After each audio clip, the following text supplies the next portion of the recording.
அப்போ என்னன்னா, இந்த நாளில் நம்ம நல்லா தெரிஞ்சு கொள்ள வேண்டியது, கர்த்தராகிய இயேசு கிறிஸ்து கட்டுகிற சபையினுடைய அடிப்படை அஸ்திவாரம் என்பது என்ன?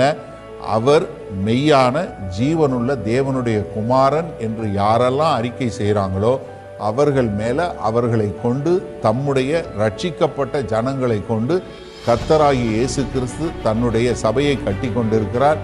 அந்த சபை பலமான சபை. அந்த சபையில் என்ன கிடையாது? பாதாளத்தின் வாசல் மேற்கொள்ளாது, மரணம் உங்களை மேற்கொள்ளாது.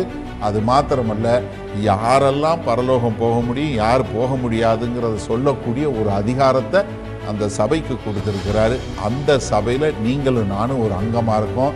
அந்த சபை ஒரு நிச்சயமான சபை. அந்த சபை கர்த்தராகிய இயேசு கிறிஸ்துவனுடைய சொந்த சபை. அந்த சபை என்ன? ரட்சிக்கப்பட்ட மகளாகி நீங்களும் நானும் கூடி வரக்கூடிய அந்த சபை. இதுதான் சபையினுடைய அடிப்படை.